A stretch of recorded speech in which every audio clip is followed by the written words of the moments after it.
অমিত দাশগুপ্ত মহাশয়কে অনুরোধ করব আজকের প্রধান অতিথি হিসেবে মঞ্চে আসার জন্য। অমিত দাশগুপ্ত আমাদের সকলের প্রিয়। নতুন করে অমিত দা সম্বন্ধে আপনাদের কারোর কাছে বলার কিছু দরকার নেই। সবাই যদি আপনাদের মধ্যে কেউ এমন থাকেন যে যিনি অমিত দাকে হয়তো ব্যক্তিগতভাবে চেনেন না, তাদের জন্য বলি, অমিত দা চাইল্ড ইন নিড ইনস্টিটিউট সিনি, এই যে সংস্থাটি, এর জন্মলগ্ন থেকে অমিত দা যুক্ত। তাহলে আজকের এই বই প্রকাশের অনুষ্ঠানে ওনার প্রাসঙ্গিকতা হলো যে উনি লেখিকারও যখনই দ্বিজত্ব প্রাপ্তি হয়েছে, উনি বলেছেন সেই দ্বিজত্ব প্রাপ্তির সূচনা লগ্ন থেকে, অর্থাৎ লেখিকার দ্বিজত্ব প্রাপ্তির সূচনা লগ্ন থেকে লেখিকাকে চেনেন এবং এই যে ডেভেলপমেন্ট সেক্টরে তার যে বেড়ে ওঠা, সেইটার পুরোটাই উনি দেখেছেন। অর্থাৎ এই গল্পে, এই বইয়ের একজন পাত্র অমিত দা। এবং আজকে আমাদের মধ্যে সকলের মধ্যে অমিত দাকে স্বাগত এবং একবার হাততালি দিয়ে ওনাকে এখানে আমরা স্বাগত জানাবো। আমরা আরেকজন আমাদের মধ্যে আজকের বিশেষ অতিথি আছেন শ্রী সুধীর দত্ত মহাশয়। শ্রী দত্ত একজন জনপ্রিয় কবি, আপনারা অনেকেই তার কবিতা হয়তো পড়েছেন। এবং তার আরেকটা পরিচয় হলো তিনি মহিলা এবং শিশু কল্যাণ দপ্তরের একজন প্রশাসনিক পদে দীর্ঘদিন কাজ করেছেন এবং সেই কাজের সূত্রে আমাদের লেখিকা নূপুর দি যখন ICDS ট্রেনিং এর কাজ করতেন, তার সঙ্গে আলাপ হয় এবং সেই আলাপ আজকের এই বইয়ের একটা অংশ হয়ে উঠেছে। অর্থাৎ এই ডেভেলপমেন্ট সেক্টরে সমাজকর্মী হিসেবে লেখিকার যে বিবর্তন, তাতে তারও অনেকটা যোগদান রয়েছে।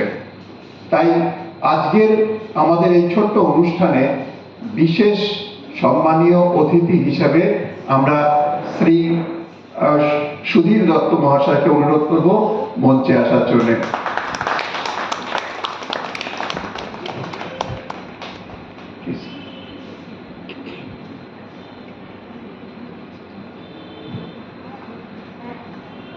আমরা মঞ্চে আসার জন্য অনুরোধ করব বোস্টন স্কুল অফ পাবলিকেশনের কর্ণধার শ্রী দেবকুমার ঘোষ মহাশয়কে, যারা এই বইটা প্রকাশ করেছেন। প্লিজ। এবং সব শেষে যিনি আজকের অনুষ্ঠানের কেন্দ্রবিন্দু, আমাদের সকলের প্রিয় ডক্টর নূপুর বসু, তাকে আমরা অনুরোধ করব মঞ্চে আসার জন্যে। নূপুর দি সম্বন্ধে আপনাদের কাছে বলতে যাওয়া মানে মার কাছে মাসির গল্প করা। আমি একটা কথাও তার সম্বন্ধে বলবো না। শুধু তিনি মঞ্চে আসার পরে আজকের যার আসার কথা ছিল এবং যার অনুযায়ী আজকের এই দিনটাকে ঠিক করা হয়েছিল, আমাদের সকলের প্রিয় ডাক্তারবাবু, যিনি অসুস্থতার কারণে আজকে থাকতে পারেননি, তিনি এই বইটির মুখবন্ধ লিখেছেন এবং তার কি বক্তব্য বইটা সম্বন্ধে আপনাদের সকলের হাতে যাওয়ার আগে আমি টুক করে সেটা পড়ে দেব আপনাদের কাছে, এইটা পড়ে দেব। তার আগে আমরা আমাদের নূপুর দিকে অনুরোধ করব মঞ্চে আসার জন্য। আর একবার একটু জোরে হাততালি নূপুর দির জন্য।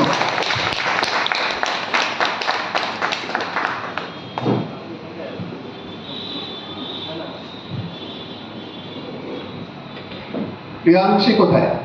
এসো এসো এসো এসো।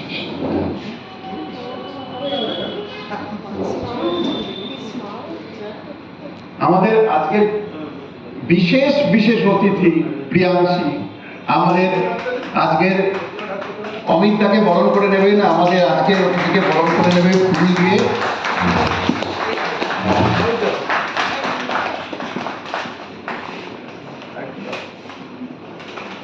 শ্রী সুধীর দত্ত মহাশয়কে বরণ করে নেবেন Priyanshi.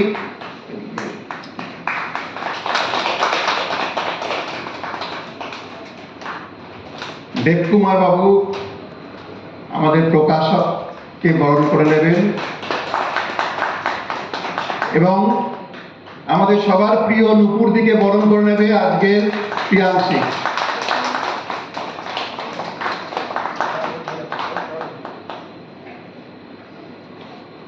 Thank you very much.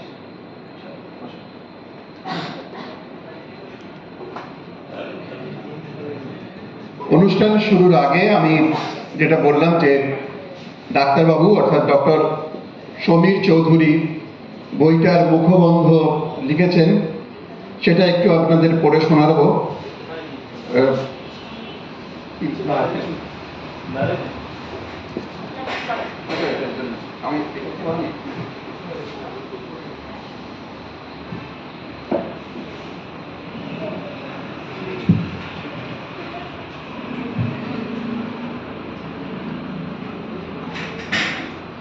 Doctor Samir Chowdhury, যিনি চাইল্ড ইন নিড ইনস্টিটিউটের প্রতিষ্ঠাতা এবং সম্পাদক, যার হাত ধরে এই সমাজ সেবার যে গল্প, অর্থাৎ একজন সাধারণ একটি মেয়ে কি করে একজন পেশাদার সমাজসেবী হয়ে উঠলেন। আজকের দিনে যারা হোম সায়েন্স নিয়ে পড়ছে, যারা সমাজ সেবায় পেশাদার হিসেবে আগামী দিনে কাজ করবেন ভাবছেন, তাদের জন্য এই বইটা অত্যন্ত গুরুত্বপূর্ণ। আমার মনে হয় তাদের সকলের পড়া উচিত। এবং এই যে যে একটা ট্রানজিশন লাইফের, এই ট্রানজিশনের সময়টায় অমিতা বা ডাক্তারবাবু, এদের ভূমিকা অত্যন্ত গুরুত্বপূর্ণ ছিল নুপুরদের জীবনে। তাই ডাক্তারবাবুর এই লেখাটাও অত্যন্ত গুরুত্বপূর্ণ। তিনি নিজে বললে হয়তো খুব ভালো বলতে পারতেন, আমি এই লেখাটাই শুধু পড়ে শোনাচ্ছি। মুখ বন্ধ নয়। নুপুর, ডক্টর নুপুর বসু দাসের মুখ খোলার সূচনা করতে হবে আমায়। আবদার এটাই, এ বড় সহজ কাজ নয়। লেখিকার দ্বিজত্ব প্রাপ্তি ঘটেছিল সিনিতে যোগ দিয়ে, এমনটাই তিনি লিখেছেন। আর সে অংশটুকু পড়ার সুযোগ আমার ঘটেছে। পড়ার ঠিক নয়, শোনার। লেখিকা নিজ কণ্ঠে পাঠ করে শোনাচ্ছেন, তার দুচোখ ভেসে যাচ্ছে জলে।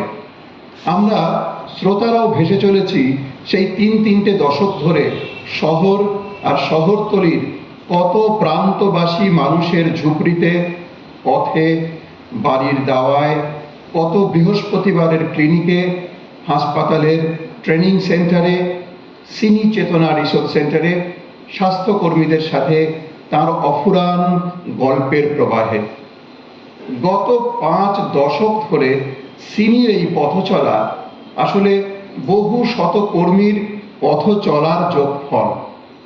মানুষই তাদের দীক্ষাগুরু। মানুষ থেকে শিখে মানুষকেই ফিরিয়ে দিয়েছেন তারা।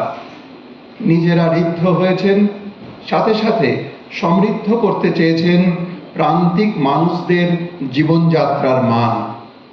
কিন্তু এই বৃহত্তর কর্মকাণ্ডের পেছনে রয়ে যায় কিছু ছোট ছোট গল্প, কিছু মুখ, কিছু স্মৃতি, কিছু কিছু দিন, যা বা কালের বালির স্তরের নিচে চাপা পড়ে যায় শিলালিপির মতো। একটু এটা বন্ধ রাখবেন 2 মিনিট প্লিজ। নুপুরের মতো সেই শিলালিপিকে কেউ এমন করে লিপিবদ্ধ করতে পেরেছে বলে এখনো শুনিনি। হয়তো আগামী দিনে আরো কেউ লিখবে, তবে অনেক কিছুর মতো এক্ষেত্রেও নুপুর শুরুর দিকে থাকবে। নুপুরের এই বই অনেক দিক থেকেই কাজের জিনিস হয়ে উঠবে বলে আমার বিশ্বাস। বিশ্ববিদ্যালয় ডিগ্রিধারী আপাদমস্তক শহুরে একটা মেয়ে কি করে স্বাস্থ্যকর্মীদের কাছে হাতে কলমে শিখে প্রশিক্ষিত হয়ে উঠল, সেই যাত্রার বর্ণনা হয়তো আজকের দিনেও অনেকের কাজে লাগবে। এমন একটা ঘটনা কথা উল্লেখ না করে পাচ্ছি না। পারিবারিক সংস্কার বসে শীতের সন্ধ্যেতে নবজাতককে স্নান করিয়ে ঘরে তুলেছে এক পরিবার। পরের দিন নুপুরের সাথে এসে স্বাস্থ্যকর্মী দেখেন শিশুর ঠান্ডা লেগে জ্বর এসেছে। মাথার টুপি সরিয়ে দেখা গেল মাথাও কামানো। স্বাস্থ্যকর্মী সব দেখে কেঁদেই সারা। কেন আগে টুপি খুলে দেখিনি, কেন আগে থেকে সতর্ক করিনি।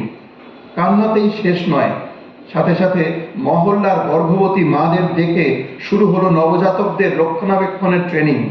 গর্ভের ওম থেকে বাইরে আসার পর কিভাবে তাদের রাখা উচিত। কাজের সাথে এই আত্মিক সংযোগ নূপুরের মতো একজন সমাজকর্মীকে গড়তে সাহায্য করেছে বলে আমার বিশ্বাস। পরিশেষে এটাই বলবো, নূপুরের লেখার হাতটি বড় মিঠে, আমাদের ছোট নদীর মতো তরতর করে এগিয়ে চলে। কোথাও তার হাঁটু জল, আবার কোথাও মাতিয়া ছুটিয়া চলে ধারা খরতর। কিন্তু সবকিছুর শেষে যেন জীবনের উৎসবের জয়গান সেখানে। নূপুর এত আপনজন, তাকে আর কি বা ধন্যবাদ দেব। ডক্টর সমীর চৌধুরী, প্রতিষ্ঠাতা সম্পাদক, child in need institute, Sini.